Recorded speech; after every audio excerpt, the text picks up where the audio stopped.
This episode is brought to you by LifeLock. Not everyone is careful with your personal information, which might explain why there's a victim of identity theft every 5 seconds in the U.S. Fortunately, there's LifeLock. LifeLock monitors hundreds of millions of data points a second for threats to your identity. If your identity is stolen, a U.S.-based restoration specialist will fix it, guaranteed, or your money back. Save up to 40% your first year by visiting lifelock.com/podcast.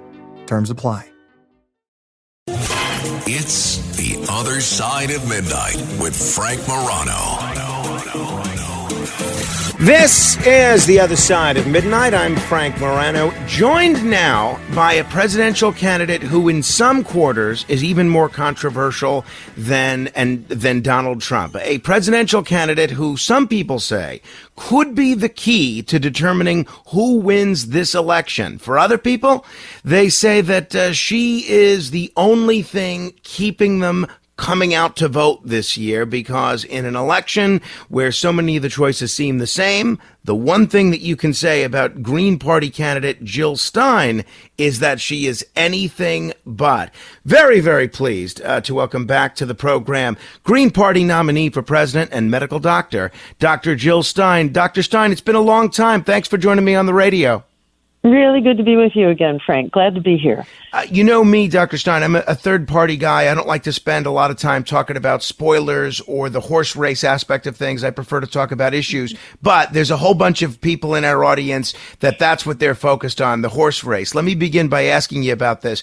There's a lot of folks who don't like Donald Trump, who don't like Republicans, that think that your mere presence on the ballot, especially in the swing states, is making it more likely that Donald Trump is going to win, because people that would not vote for you if you weren't on the ballot would be more likely to vote for Harris than Trump. I'm sure you hear this 100 times a day. What do you say to that argument that your candidacy is making it more likely that Trump, who a lot of people consider a regressive, would actually get elected?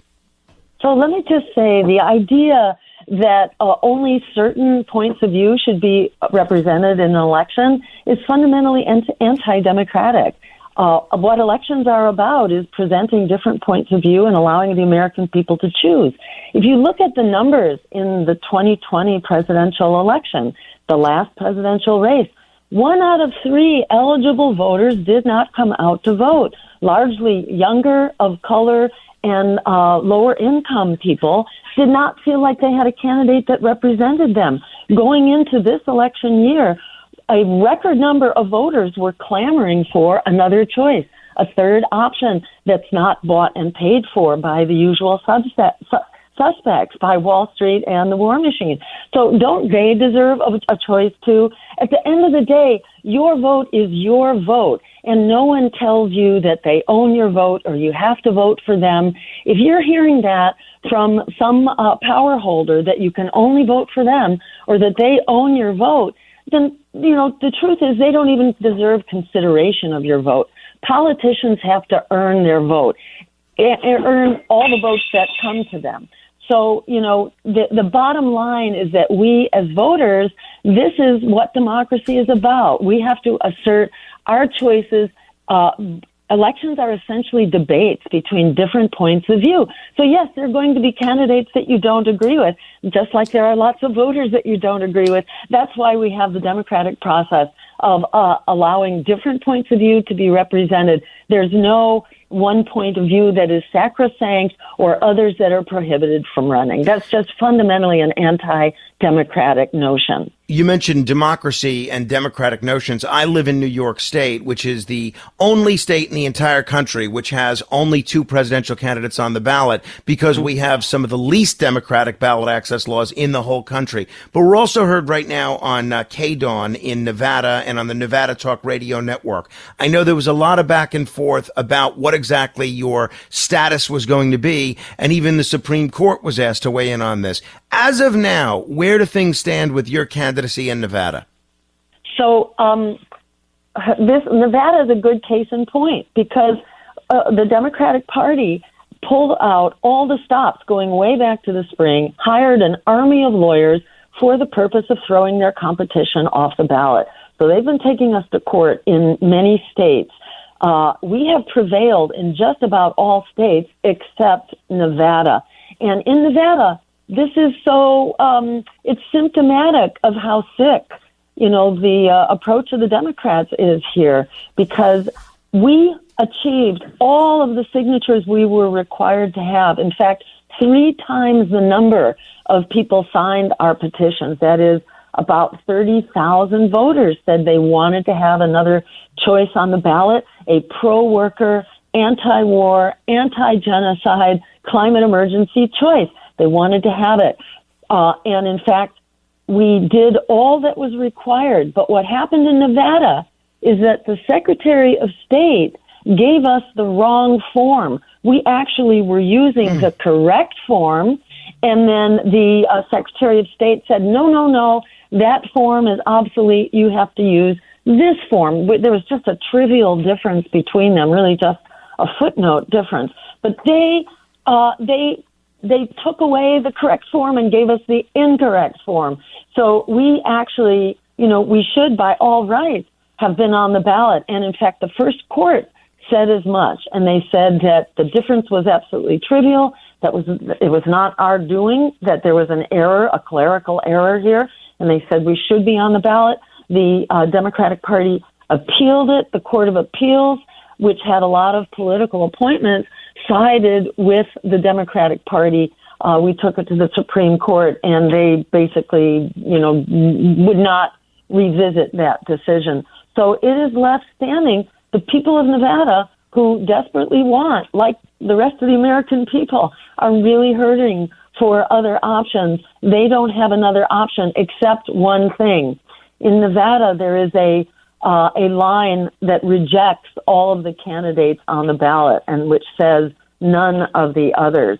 So we're encouraging people to register your protest to the way that this is handled and the fact that Nevada does not allow write-in candidates on the ballot. So this is all, it's very unfortunate, and it's one of the most oppressive set of laws, ballot access laws in the 50 states. So Nevada is one of the very few states that we will not be on the ballot, and voters will not have an anti-genocide, pro-worker choice. I'm sorry to hear that, not only for you, but for a lot of the voters that would love an additional choice. It seems like just a real shame. At 30 minutes after the hour, you're listening to The Other Side of Midnight. My guest is Dr. Jill Stein. Dr. Stein, why are the Democrats, in your view, working so hard and spending so much money to throw you off the ballot? It would seem to me that if they were confident that their message really resonated with voters, they wouldn't care if you're on the ballot. We haven't seen that with Republicans trying to throw off other third-party candidates that might be considered more right-leaning. I have to think that if the Democrats in some of these states put this same amount of money and enthusiasm into implementing ranked choice voting, they wouldn't need to worry about the spoiler effect.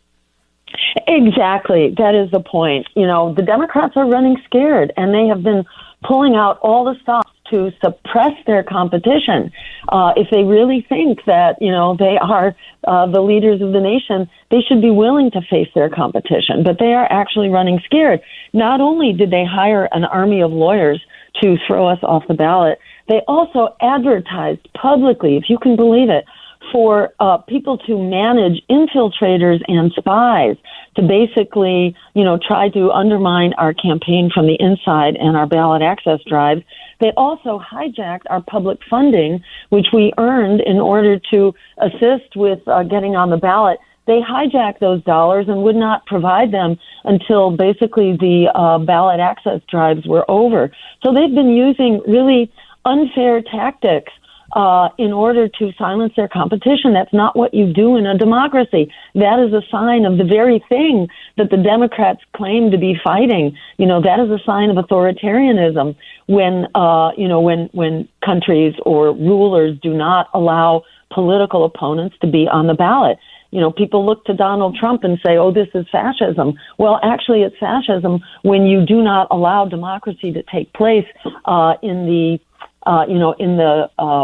forward-facing side of the election as well. And you make the point, ranked choice voting is how we can solve this. And ranked choice voting, for those who are not familiar, is a voting reform that allows you to do what it says. You rank your choices. Instead of just saying, I'm voting for this person, you get to say, this is my first choice, which might be an underdog, and then you get to list your second and even your third choice.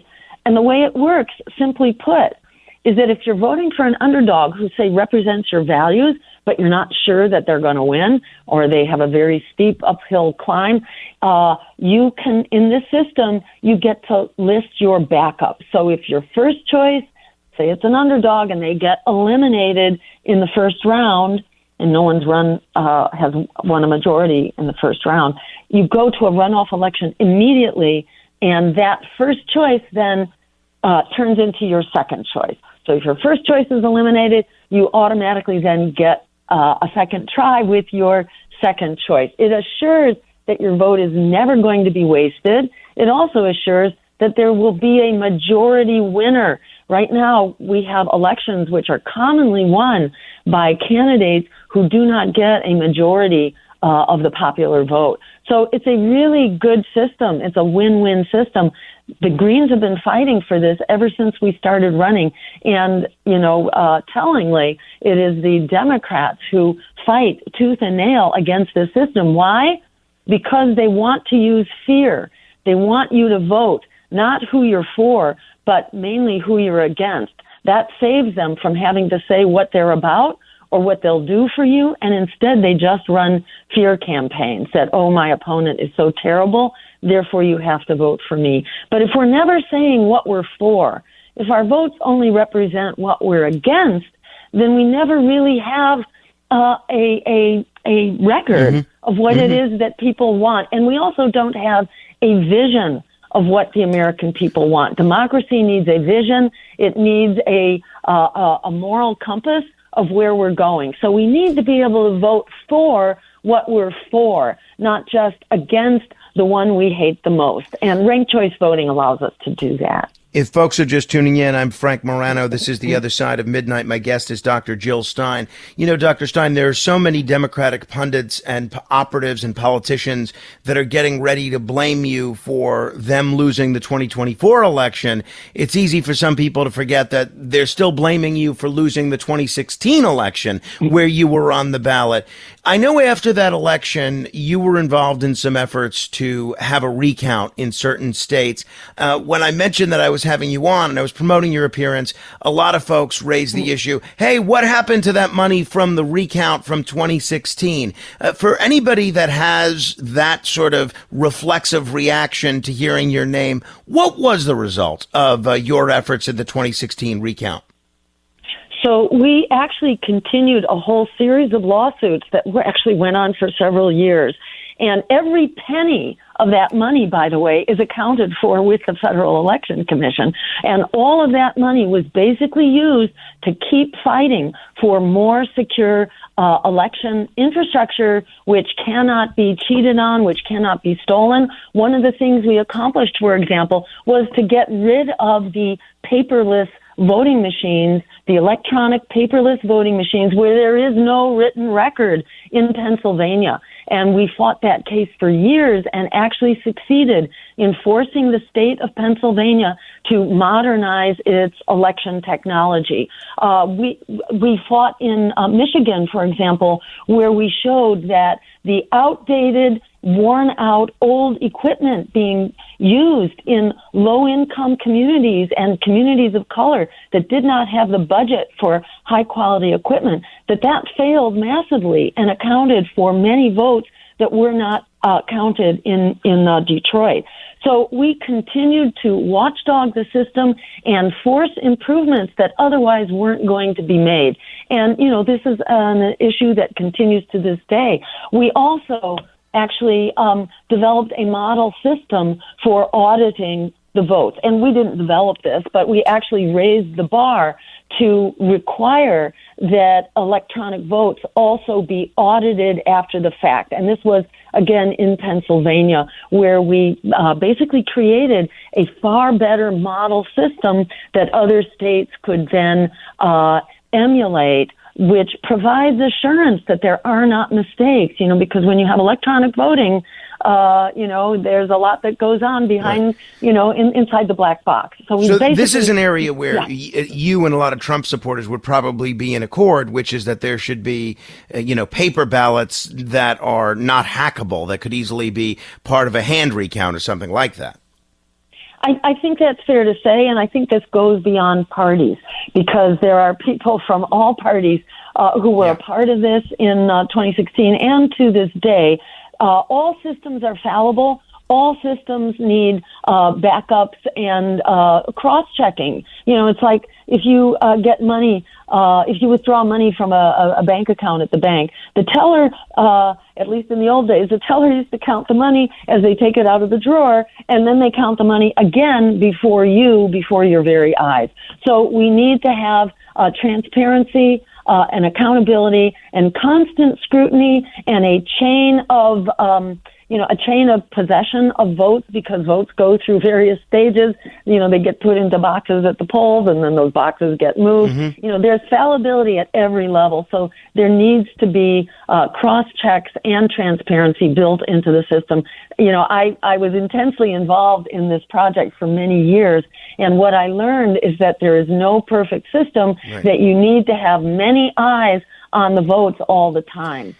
If you're having problems with your septic system and you're tired of spending so much money each year to have it pumped, then SeptiClean is the answer for you. SeptiClean is an advanced, specially formulated blend of bacteria used in the treatment of home and commercial septic systems. The breakdown of waste in your system relies on biological activity of naturally occurring bacteria. SeptiClean restores the natural biological process in your septic system and boosts the existing biological activity. SeptiClean is completely safe on all plumbing and can help prevent expensive emergencies in pumping. SeptiClean has approximately 6 to 100 times the bacteria count of other leading off-the-shelf brands in a 1-year supply. SeptiClean comes in a water-soluble pack, which you flush down the toilet once a month with no mess or stress. Save time, money, and maintenance on your septic system. Find SeptiClean at Emporium True Value Hardware on Main Street in Sag Harbor, or visit micro-tab.com. That's micro-tabb.com. Micro-tabb.com.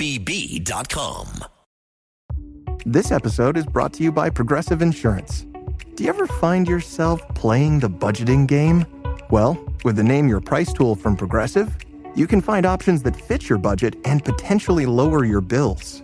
Try it at Progressive.com. Progressive Casualty Insurance Company and Affiliates. Price and coverage match limited by state law. Not available in all states. One of the issues you and I are very much in accord on is your advocacy for discontinuing the war in Ukraine, namely American participation in this war in Ukraine, which President Biden and congressional Republicans like Mitch McConnell have only continued to ramp up. I saw recently that film, The Comey Rule, and you're actually depicted in that in a scene where you're at an event with Vladimir Putin and Michael Flynn. Obviously, both of them are pretty controversial figures. This is before the 2016 election. I'm wondering what went on at that event with Vladimir Putin and Michael Flynn. Did you get to talk with Vladimir Putin? And was there any sort of concern that Putin was paying for your trip to Russia? So Putin did not pay for my trip to Russia. Yeah, well, I'm glad I asked the question. Yeah. And this was investigated by the Senate Intelligence Committee actually for 3 years because of this rumor that got ginned up for political motivations to try to smear me as a Russian asset. And this is absolutely false. I was at a conference.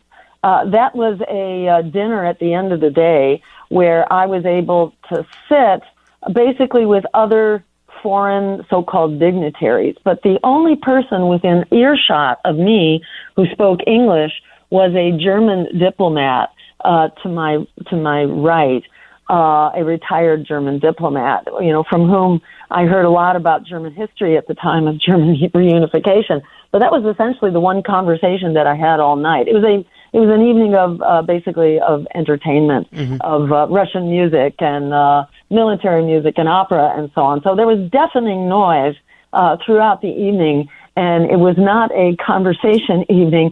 Putin came in with three strapping assistants that I assumed were his bodyguards. He was not approachable in the least. He was there for about 10 minutes and gave a speech. So he sat at the table only very briefly. No one was introduced to anyone. I was not aware that he spoke English because he was only speaking Russian. And those who spoke Russian at the table, which included the person on my left, and basically, you know, there was so much noise you could only speak to people that were adjacent to you. So the only person I spoke to who spoke was English the German fellow. was the German guy on the right. Gotcha. At the end, as Putin left the table and went to give his speech, he gave a quick handshake, went around the table, gave a handshake. No names were exchanged, no words were exchanged. That was the extent of it. You know, my comments, my remarks at that meeting. It was a conference for global media, and I was part of a forum, and I spoke with other diplomatic people, including that person, that German diplomat. We did a forum, and that was online. My remarks were online. That was my message to Putin, which was basically to stop bombing Syria at the time. That that bombing runs are not how we make peace. I was there to basically promote the Green Agenda, which was a global Green New Deal, a peace offensive in the Middle East, and an end to the endless wars, essentially. Oh, and nuclear weapons. That we need a nuclear weapons ban. These are issues which are critical and which prevail today. I only wish that our leaders would follow in my footsteps and actually make diplomatic efforts to solve these problems instead of going to war and wasting our precious tax dollars. Half of our congressional budget is going into this endless war machine and these wars, which we are losing one after the other. And because of the trillions of dollars that are spent, over $1 trillion every year on this endless war machine, we do not have the resources we need right here at home for healthcare, housing, and education. I know it's late, and I appreciate you being so generous with your time. I just have to ask you about the Middle East, since you've used the term genocide a couple of times. You had this big rally in Michigan over the weekend, and part of what is driving your support in Michigan, particularly among Muslim and Arab voters, is your opposition to America's continued support for what Israel is doing. You've used the term genocide a couple of times here, and we have a lot of listeners that are supportive of Israel, but we also have a lot of listeners that are critical of Israel, which I wouldn't have it any other way. I appreciate the dialogue. A lot of folks that bristle when you might use the term genocide would say that, look, if Israel wanted a genocide, they wouldn't go over a wall to kill Arab and Muslims. They'd start in their established borders with the 2 million Arab and Muslim citizens. How do you kind of justify calling what Israel is doing in Gaza, the West Bank, and now Lebanon a genocide when there are Muslims and Arabs that are living as citizens of Israel?